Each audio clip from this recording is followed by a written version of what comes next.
Welcome, one and all, to the SpareTalk News Network.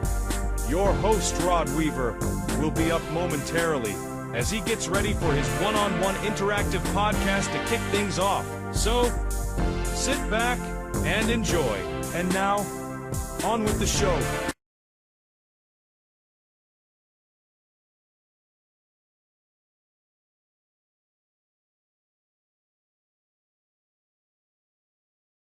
Welcome back, everyone, to the podcast, and I've got my good friend Colleen back with us today.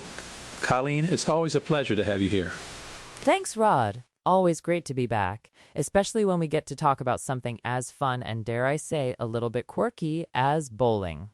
Quirky is absolutely the right word, because today we're diving deep into something that, honestly, I think every bowler has, whether they admit it or not: superstitions. You know, those little things we do or don't do, hoping it'll make the pins fall our way. Oh, absolutely. It's such a fascinating topic because you see it everywhere in every sport, but bowling seems to have its own unique set of rituals. It's like we're all trying to control the uncontrollable, isn't it? The way the ball hits, the way the pins scatter. It's a game of precision, but also a game of chance. Definitely. And what's really interesting to me, Colleen, is how these superstitions seem to transcend gender, skill level, even the type of bowling. Whether you're a duck pinner like me or a duck pin and 10-pin phenom like yourself, there's just this shared human tendency. You're so right. I mean, from my perspective as a woman bowler, I've noticed that these superstitions are almost like a uniting bond. There aren't too many that are specifically gendered, you know? We all fall into similar patterns of thinking, men and women both. It's like we're all part of one giant bowling brain, trying to manifest good luck. The giant bowling brain, I love that. It really does feel that way sometimes, doesn't it? We all bring our individual idiosyncrasies from life onto the lanes, and then suddenly, we're all doing these similar things. Yeah. The only really gender-specific thing I've ever noticed, which isn't exactly a superstition but more of a practical ritual, is nail maintenance for some female bowlers. If you've got long nails, you have to be super careful when releasing the ball. I've seen women wrapping tape or band-aids around their fingertips just to avoid a painful break. It's a whole thing. That's a great point. It's not about luck, but about preventing bad luck, which is almost the same thing, right? What about some of your own, Colleen? Do you have any personal superstitions that you've followed? Oh, for sure. I used to have this one where, if I was bowling really well, hitting my marks, getting strikes, I would have to sit in the exact same chair or on the same spot on the bench after every frame. It felt like if I moved, the magic would disappear. And I've known bowlers who always had to have the same flavor of chewing gum each week. Like if it was Spearmint Monday, it had to be Spearmint next Monday too. See, that's exactly what I'm talking about. It's those little things. It's almost like superstitions are like passwords. People have a lot more of them than they first realize. I know I've got a lot, and we'll get to mine in a bit. But let's talk about some of the more common ones, especially in 10-pin, which I wasn't always aware of, but between the two of us, you probably are. Lay 'em on me, Rod. I'm curious if my experiences align. All right, so lane and pin superstitions. First one, the split rule. I've heard many 10-pin bowlers absolutely refuse to step on the approach if there's a split on the lane immediately next to them. Is that a real thing? Oh, absolutely. It's a huge thing. It's like seeing a black cat or walking under a ladder. A split signifies bad luck, and if you're about to throw, you don't want that bad mojo anywhere near your game. You just wait until they clear it, even if it means interrupting your own rhythm. That's wild. And related to that, what about the gutter taboo? Apparently, saying the word gutter before a shot is considered bad luck. You gotta avoid it. Oh, that's a classic. You hear people say channel, or the side, or don't go left, or don't go right, but never gutter. It's like if you utter the word, you're mentally manifesting it, and your ball will inevitably find its way there. It's all about positive reinforcement, even in your vocabulary. It's all about avoiding the jinx.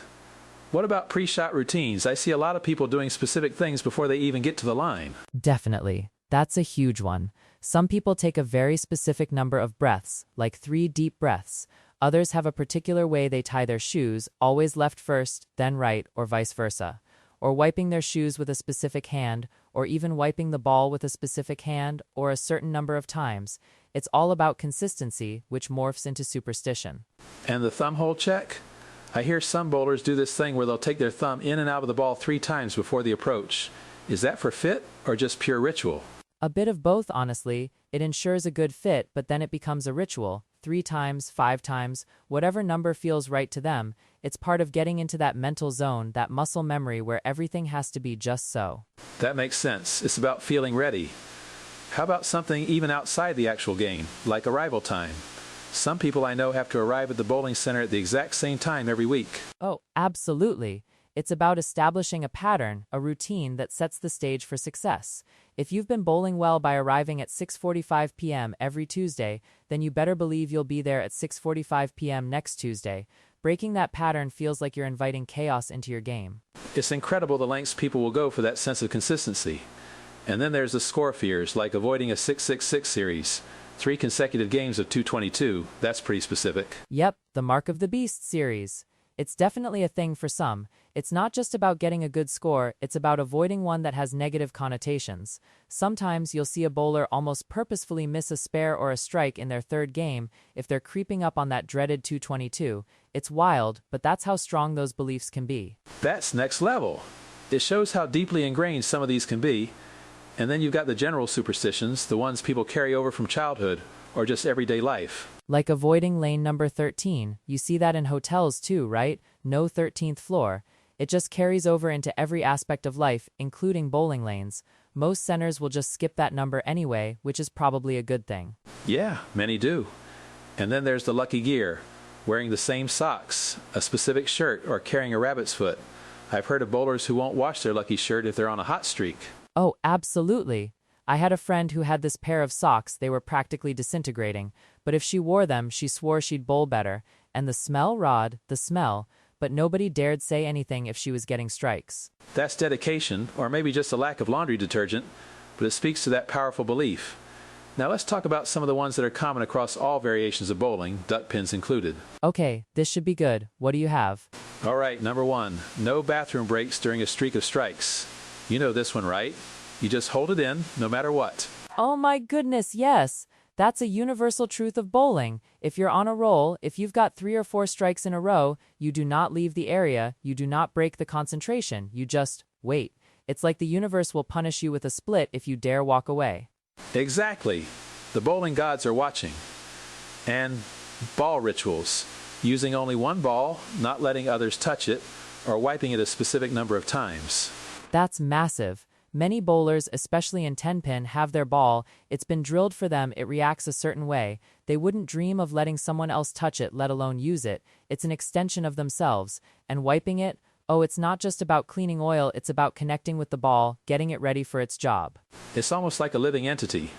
And this last one I've seen countless times.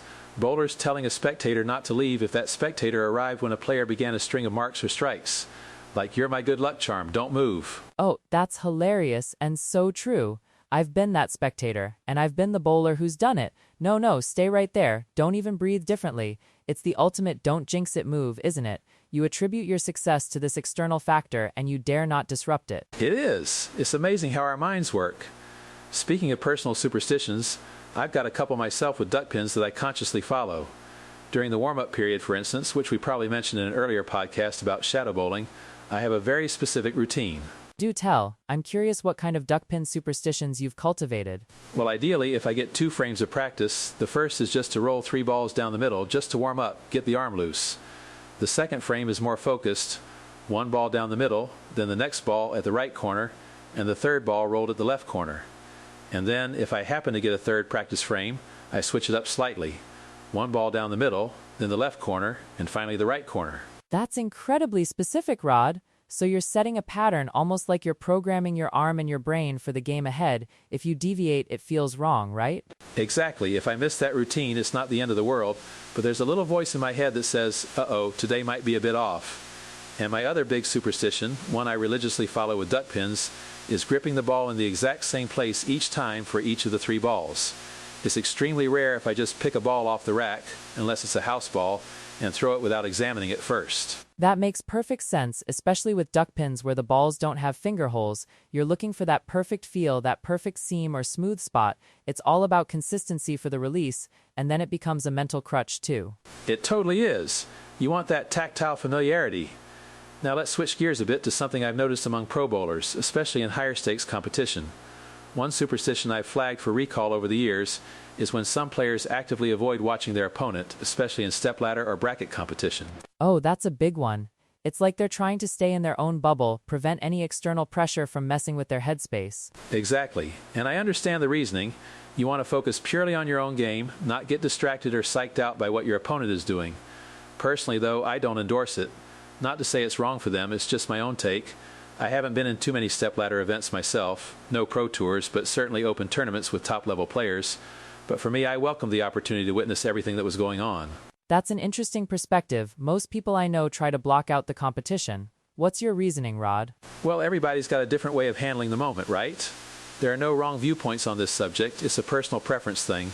But for me, I always figured if you're in a situation like that, you know the other guy or girl is really good, otherwise they wouldn't be there. And so, here I am. I've got the best seat in the house to watch a player at the top of their game, at least for that day. I always figured if your opponent was bowling well, if you congratulate him or her genuinely when they get a mark, not only will some of what they're doing rub off on you, but there's less chance of cracking under pressure if you've got a clear conscience of not wishing ill will on anyone. That's a very zen approach to competitive bowling. So you're saying a positive mindset even towards your opponent actually helps your own game. Precisely. There's none of the over-anxiousness that comes with thinking, oh good, he missed, now I've got to make this. My belief is that the default thinking process that takes over is, if I don't wish anything wrong on the opponent, then he or she won't wish anything bad on me. And if you remove any kind of negative thinking from the game, you'll be able to perform at maximum prowess. It's about clearing your mental space. And for people like myself with a similar demeanor, the numbers reinforce this point. If I remember correctly, my win-loss record in those 3 stepladders was 6-2. That's really insightful. It makes sense too. When you're focusing on negativity, it takes energy away from your own performance. Without a doubt, and if a bowler does see the opponent trying to inject gamesmanship into a contest, if you just stay poised, take the theatrics in stride, and don't reciprocate, then the other guy has karma to contend with. You just focus on your game. Plus, especially in 10 pins, I always thought you'd want to watch your opponent's ball. It's a great way to observe any changes in where it reacts on one lane or the other, provided your depth perception is acutely developed. It's like scouting your own condition through someone else's throw. That's a very strategic point. It's true, seeing how another ball reads the lane can give you crucial information about oil patterns, carry down, or breakdown. Most pros are so in tune with their own game, they probably miss that opportunity sometimes by not watching. Right? It's valuable intel. You know, thinking about all this, it just reinforces that idea that humans, regardless of what we're doing, we're all looking for patterns, for control, for that little extra edge. Whether it's a lucky shirt or a complex warm-up routine, it's all coming from that same place.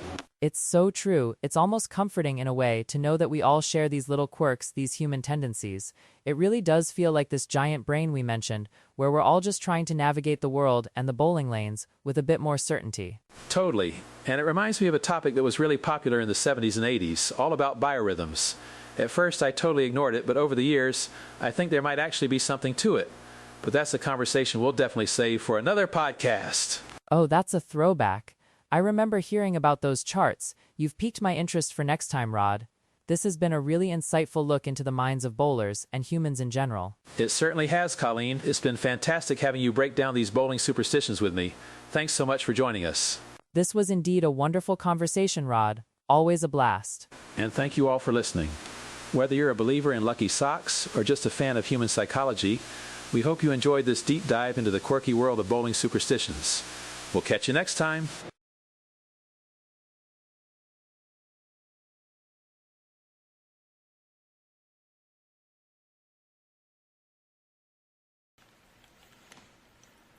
From the Daily Times from the year 2011. Life of 84-year-old bowler continues to roll along. Life has been part of Betty Unbesig's life for about as long as she can remember.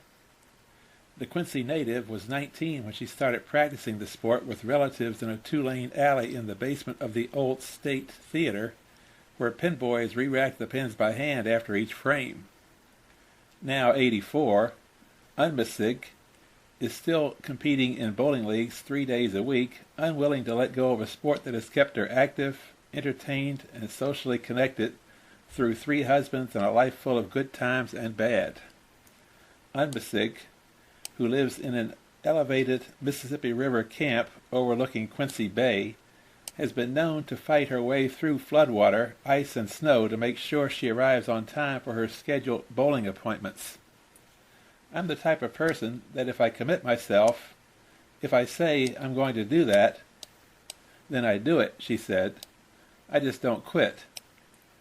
Unmissig has been a regular fixture for more than a half-century at the Turner Hall Bowling Alley, 926 Hampshire. She was among a group of groundbreaking women who started bowling at the 8-lane facility soon after the former men-only club changed hands and was open to women for the first time. Unmissig remembers joining her first league at Turner Hall, a Saturday night affair so popular that each team had to field 6 bowlers. It took all night to bowl, but we didn't have anything else we were going to do anyway, she said. We had fun. Unmissig now bowls Tuesday nights at Turner Hall, where she is one of the oldest players on the lanes. She's also one of the most accomplished. At one point, while bowling on a team consisting mainly of family members, we won first place 15 years in a row, she claims. Unmissig also bowls in a Monday league at Tangerine Bowl, 3530 Maine, primarily for old people like me, and a Thursday league at Casino Lanes, 1201 North 20th. Her Thursday team comprises longtime friends from northeast Missouri. Unmissig lived in Canton, Missouri for 25 years while married to her third husband, Bill Unmissig, who died in 1997. While in Canton, Betty competed in 5 leagues while Bill competed in 3. The two were so fond of bowling that one summer, Bill built an eye-catching backyard fence that featured about 200 bowling pins supporting the wooden cross rails and about 25 bowling balls perched atop the support posts. It was patterned after a fence the couple saw while traveling through Minnesota. It was the talk of the town, Unmissig said. Everyone would drive out there to see the bowling pin fence. With years of practice under her belt, Unmissig has become a pretty good bowler. She averages about 159, but lately she's been struggling while adjusting to a new ball with a fingertip grip. I went to a fingertip ball and my average dropped 10 pins, and I'm having a heck of a time getting it back, she said. A fingertip ball can impart more pin action, but it can also be harder to control. I either have a really good game or can't pick up anything, Unmissig said. She bowled a 551 3-game series a few weeks ago, but I've been fighting it ever since, she said. I'm about ready to pitch it. Some years ago, at a bowling banquet, Unmissig's name was drawn for a free bowling ball. She decided to try her first fingertip ball. It didn't work, she said, so she took the ball back to the bowling alley and had it re-drilled for a conventional grip. That worked just great for me, she said. In fact, sometime later, Unmissig was competing with her Thursday team in a women's state bowling tournament using the same odd-looking ball, which had a conventional grip on one side and a fingertip grip on the other.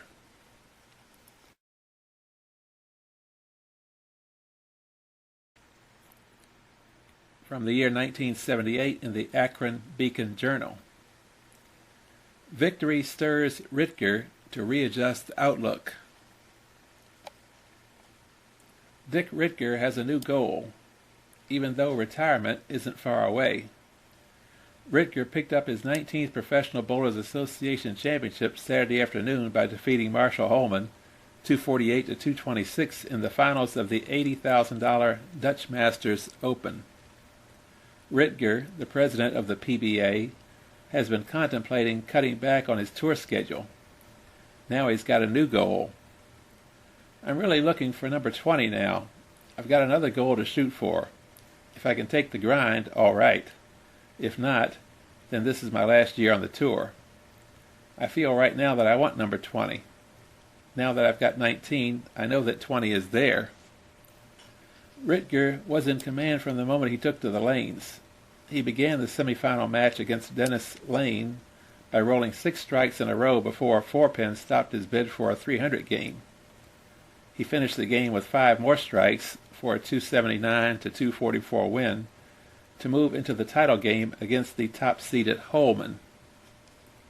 Holman, who led after qualifying in match play by more than 270 pins, grabbed a slim lead by tossing 3 in a row to Ritger's double. But Ritger put the pressure on Holman by striking from the 6th through the first ball in the 10th, shutting out Holman with a 9 count on the next shot. Today, the guy who threw the ball with the boards got better carry than if you swung the ball wide, Holman said. It's getting easier to take, but it's still tough to lose.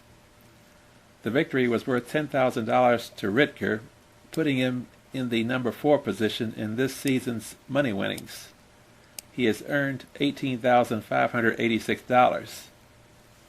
Holman takes home $6,000 and now has earned $29,640 for the year. Before Ritger took over, it was Lane who was causing the excitement.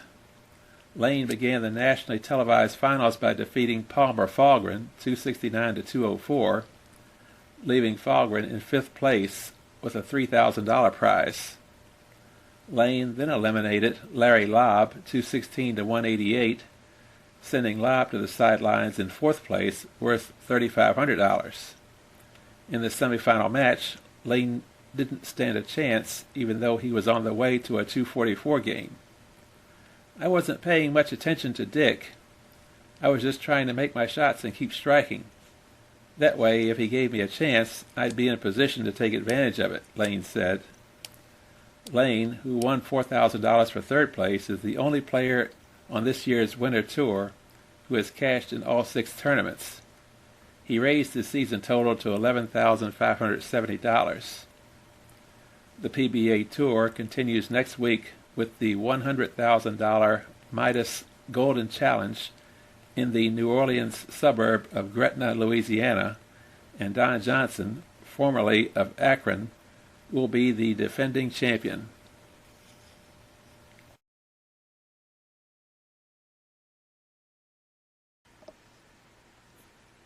From the year 1994, in the San Antonio Express News, Doran emerges from cold dark to capture title.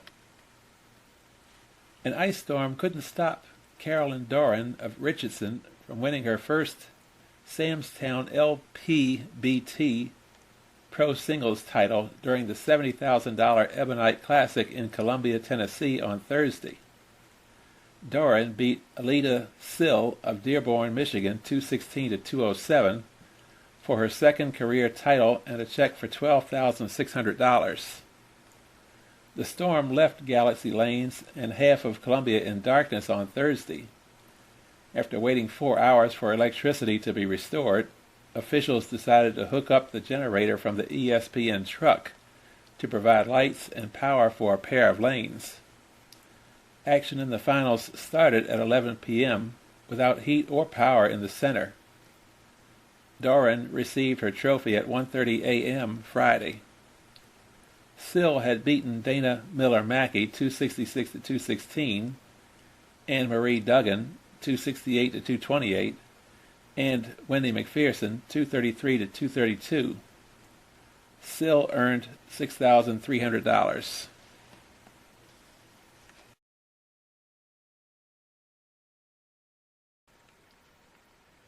From the World News from the year 1969. Bowling housewife excels in both duck and 10 pins. Many bowlers might tell you that rolling both duck and 10 pins in a single season just simply can't be mixed.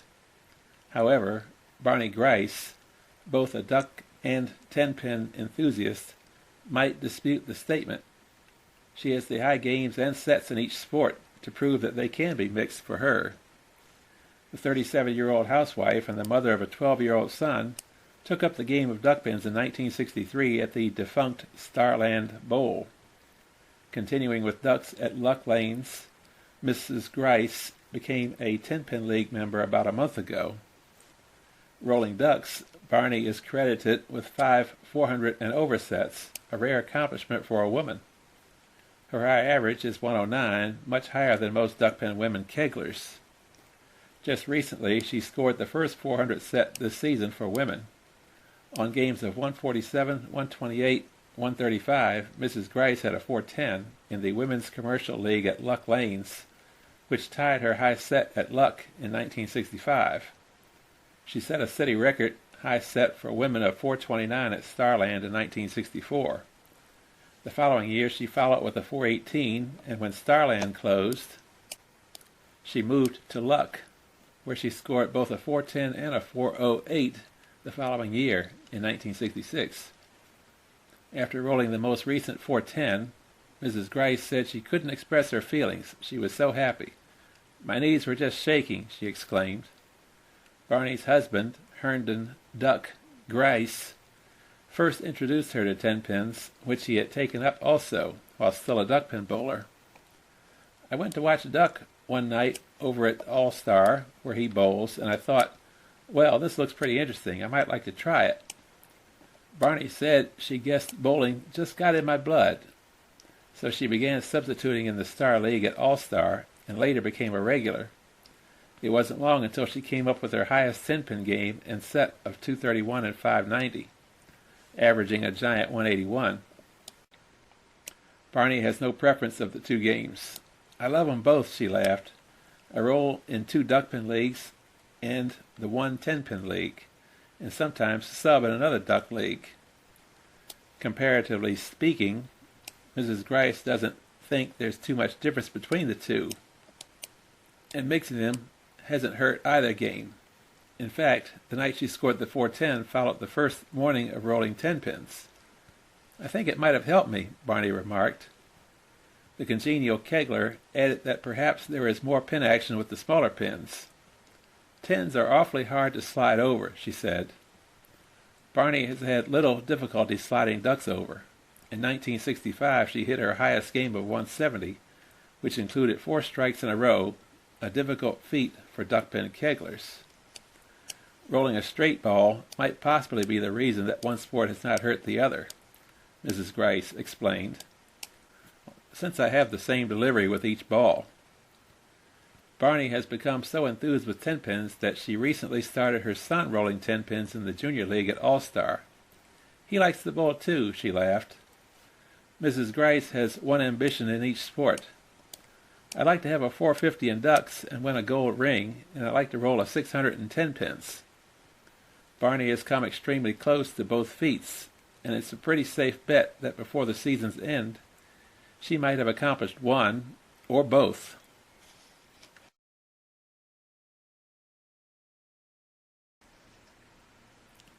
From the year 1975 in the Daytona Beach Morning Journal. It's just a column that says, "Let's Talk Bowling" by Wayne Smith. No headline on this one. Earl Anthony has been credited with $570 he earned in the Classic Division of ABC tournament play. With this money and the $99,585 he earned in tournament play in 1974, he has become the first bowler to go over the $100,000 mark in one year. He also was elected Bowler of the Year.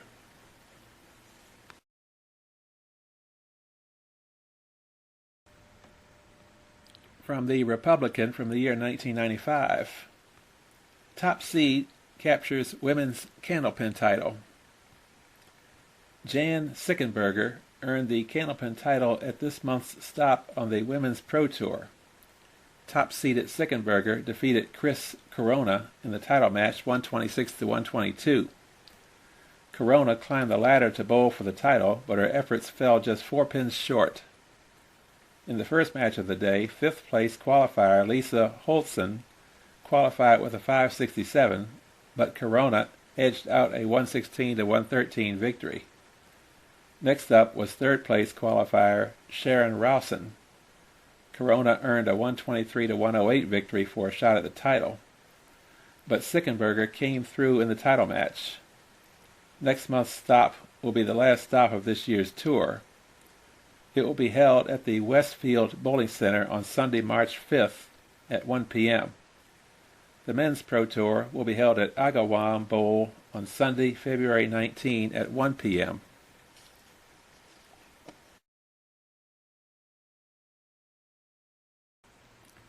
Here's another in the line of the Dr. X's bowling clinic hints. Bowling tips. Don't rush the foul line. A common problem facing most bowlers is rushing the foul line. The first step to good bowling is to take a slow first step, and the second step to good bowling is to take a slow second step. Always check the position of your ball in the stance. If you hold your ball high, be sure to concentrate on slower steps. Otherwise, you bring the ball down fast, and this speeds up your steps. If you bend too low, you will rush the feet into action. It's much easier to control the push away and to develop a good swing when the start is slow.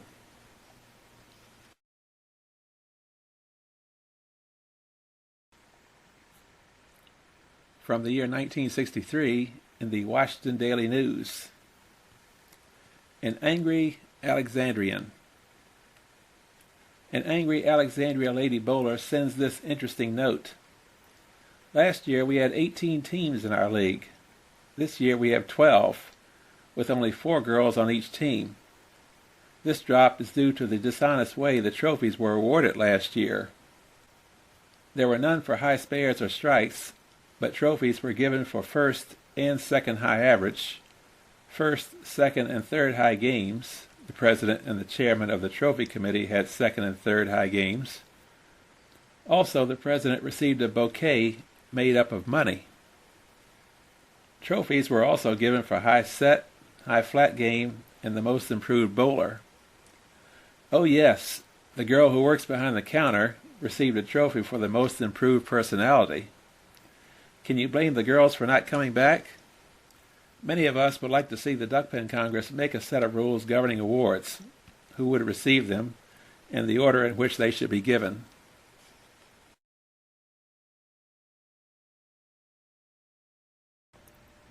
From the Akron Beacon Journal from the year 1984. Burton sets scoring record, beats Weber for 17th title. The crowd at Dick Weber Lanes, named for the PBA Hall of Famer who owns 27 titles and part of the establishment, might have attended Saturday's finals of the $125,000 Angle Open to cheer for tournament leader Pete Weber, Dick's 21-year-old son. But by the time Weber made his way to the championship match, most of the people in the audience were behind 41-year-old Hall of Famer Nelson Burton Jr., who gave them a show to remember. Burton, from nearby St. Louis, set a Professional Bowlers Association scoring mark with his 4-game performance in the championship round that included a 236-184 victory over Weber for the $20,000 top prize. On his way to winning his 17th career PBA title, the 24-year veteran had games of 278, 279, and 257 for an 8-14 series. That missed the 3-game TV mark held by Jim Stefanich by 1 pin. His 1,050 4-game total, however, broke the record of 10-21 set by Larry Lobb in Kansas City in 1972. Burton defeated Paul Gibson 278-218 in the opening game of the finals. He then stopped Marshall Holman 279-217 and edged Pete Couture 257-249 in the semifinals. I knew I had a good shot, and if I didn't beat myself, I'd have a good chance of winning, said Burton, who threw 36 out of a possible 48 strikes during his record performance. I hadn't bowled in front of a national audience or that type of pressure in a year, but I know what I can do.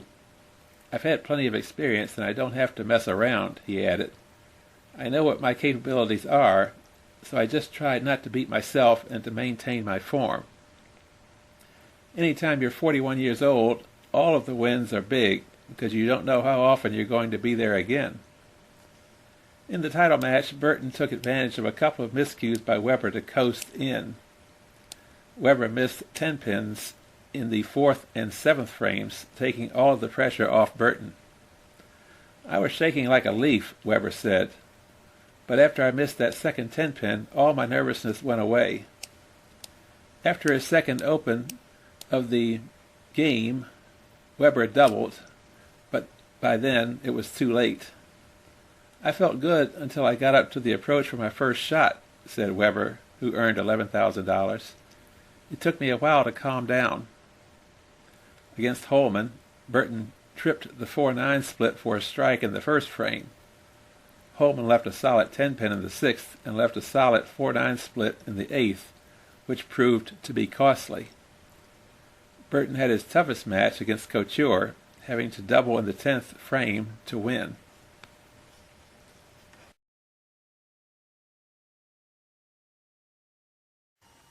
Well, I think we'll wrap it up for today. Thanks again for stopping by and tuning in to our revised format of the This Day in Bowling History podcast. As usual, if you'd like to be notified of future videos when they become available and are published, feel free to hit the subscribe button in the lower right-hand corner of the videos or the YouTube screen. Have a wonderful weekend, and I look forward to seeing you on the upcoming Monday, and hopefully we'll have a few more enhancements to the podcast. So take care.